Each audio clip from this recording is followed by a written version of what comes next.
성도 여러분 안녕하십니까?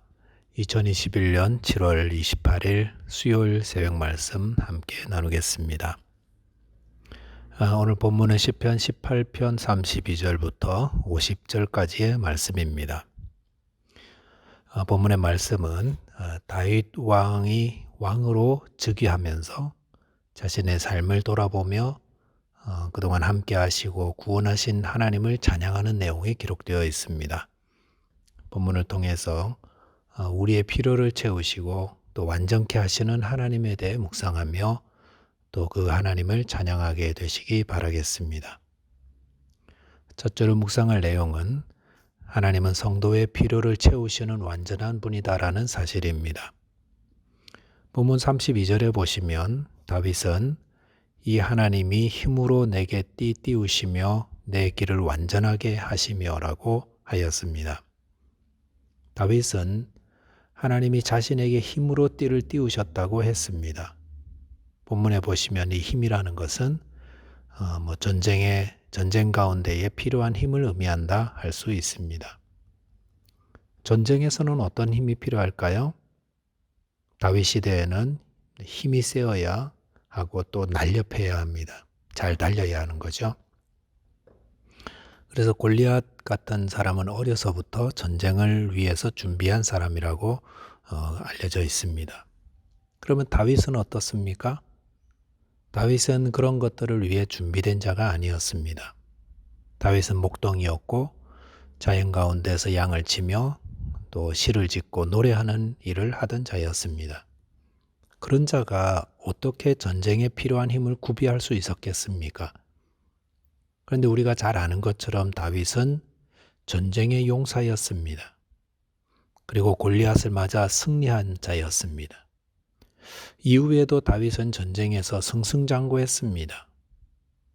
다윗이 어떻게 이렇게 전쟁에서 승리할 수 있었던 걸까요? 그것은 하나님이 그에게 힘을 주셨고 그의 길을 완전하게 해주셨기 때문이었다고 하였습니다. 그래서 33절에 보시면 그의 발을 암사슴의 발같이 날렵하게 해주셔서 높은 곳에 세우셨다고 했습니다. 또한 34절에 보시면 내 손을 가르쳐 싸우게 하시니 내 팔이 놋활을 당기도다 라고 하였습니다. 다윗이 언제 활 쏘는 법을 배웠을까요? 더구나 그는 놋활을 당긴다고 했습니다. 놋활은 보통 사람들의 힘으로 사용하지 못하는 겁니다. 그런데 다윗은 놋활을 당긴다고 했습니다. 그런 힘이 어디서 나왔을까요? 또 활 쏘는 법을 어디서 배웠을까요? 전쟁을 이기는 능력은 어디서 나왔을까요? 다윗은 그것이 모두 하나님께로부터 나왔다라고 하였습니다. 하나님은 어떤 분입니까? 하나님은 그를 경외하는 자에게 필요한 것들을 채워주시는 분입니다. 전쟁에 나가야 하는 다윗에게는 거기에 필요한 힘과 지혜와 날렵함을 주시고 또 솔로몬이 왕이 되어 나라를 이끌어가는 데 필요한 지혜를 구하자 또 그에게 지혜를 주셨습니다. 이렇게 하나님이 채워주시자 그 결과가 어떠했습니까? 다윗은 가는 곳마다 승리했습니다. 오죽했으면 백성들이 사울이 죽인 자는 천천히요 다윗이 죽인 자는 만만히로고까지 노래하였겠습니까? 또한 하나님이 주신 지혜를 받은 솔로몬 역시 천하 만국에서 그 지혜를 들으려고 모여들었다고 하지 않았습니까? 그래서 다윗은 하나님이 힘으로 내게 띠띠우시며 내 길을 완전하게 하신다라고 고백하였습니다. 오늘 본문을 통해 배우는 교훈은 하나님은 그를 경외하는 자에게 그 모든 필요를 채우시되 가장 완전하게 공급하신다는 것입니다. 가나 혼인잔치에 포도주가 떨어졌다고 마리아가 예수님께와 도움을 구했을 때 예수님이 물로 포도주를 만들어 공급해 주셨는데 그 포도주 맛을 본 자들마다 감탄하지 않았습니까? 우리가 살아가면서 필요한 것들을 하나님께 아뢰며 구하면 하나님은 가장 완전한 것으로 공급해 주시고 채워 주십니다. 그것이 전쟁에 필요한 것이든 나라를 이끌 때 필요한 것이든 혹 잔칫집의 음식 문제든 무엇이든 우리의 필요를 하나님께 구하면 하나님이 가장 좋은 것으로 채워주십니다. 요한복음 16장 23절 24절에서 예수님은 내가 진실로 진실로 너희에게 이르노니 너희가 무엇이든지 아버지께 구하는 것을 내 이름으로 주시리라. 지금까지는 너희가 내 이름으로 아무것도 구하지 아니하였으나 구하라. 그리하면 받으리니 너희 기쁨이 충만하리라 라고 하였습니다. 여기서 예수님은 내가 진실로 진실로 너희에게 이르노니 라고 하시면서 진실로라는 말씀을 2번이나 반복하셨습니다. 이것은 너무도 중요하고 우리가 꼭 기억해야 하는 것임을 말씀해 주십니다.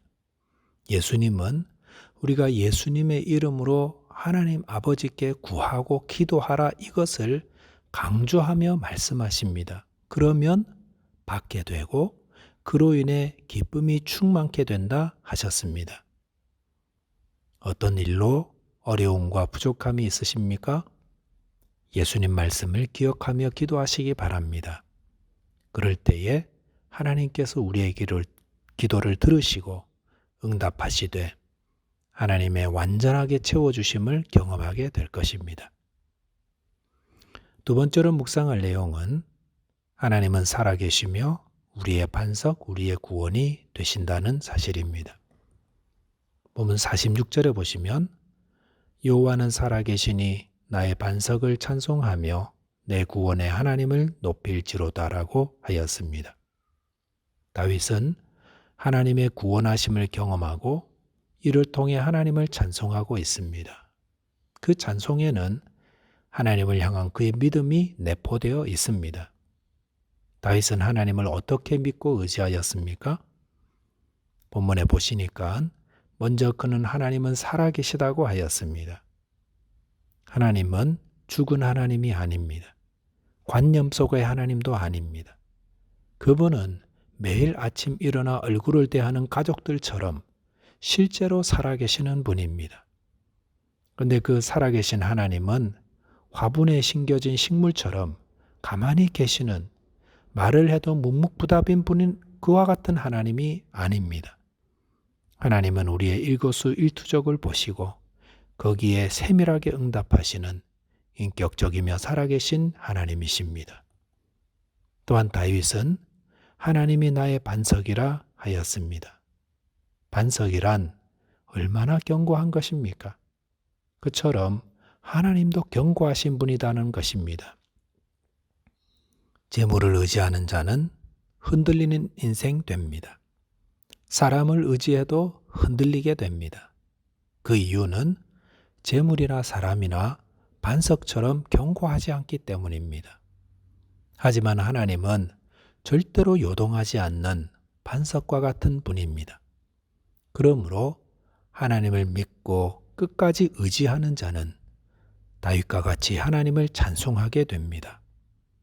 하나님을 의지하다가 포기하지 마시기 바랍니다. 하나님은 반석이시기에 하나님을 일평생 신실하게 의지한 사람 가운데 실패한 인생은 아무도 없습니다. 여러 시험이 오더라도 하나님을 끝까지 의지하며 믿음을 지키시기 바랍니다. 또한 다윗은 하나님을 구원자로 고백하였습니다. 다윗의 삶에 많은 위기들이 있었는데 그때마다 하나님께서 그를 구원해 주셨습니다. 사울 왕이 창을 들어 2번이나 던졌는데도 다윗의 목숨을 건졌습니다. 다윗이 창을 피할 수 있었던 것은 하나님이 그를 보호하시고 구원하셨기 때문입니다.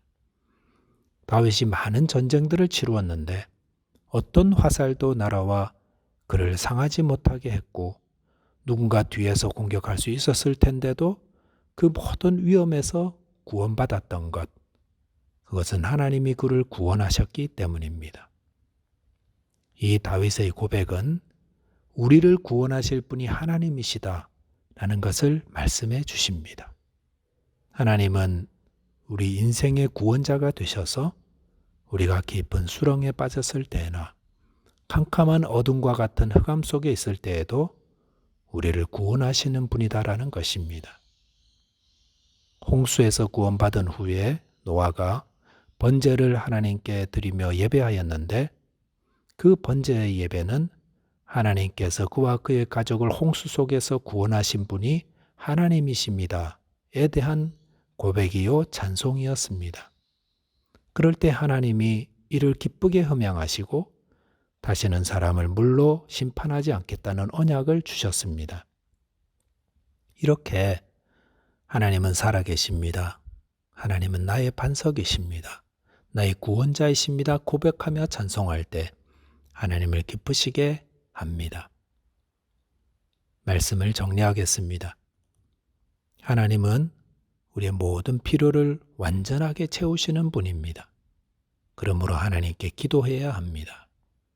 그리고 하나님은 살아계시고 또 우리의 반석이시며 우리의 구원자 되심을 고백하며 찬송할 때에 하나님을 기쁘시게 할 수 있습니다. 기도하겠습니다. 하나님 아버지, 다윗의 모든 어려움에서 그를 구원하시고 승리케 하신 분이 하나님이심을 묵상하였습니다. 주님, 저희도 모든 어려움과 환난 속에서 주님을 의지하게 하시고 또 우리를 가장 선하고 안전하게 보호하시고 구원하여 주옵소서. 우리의 구원자 되신 예수 그리스도 이름으로 기도하옵나이다. 아멘. 오늘도 살아계신 하나님 의지하여 승리하는 하루 되시기 바라겠습니다. 감사합니다.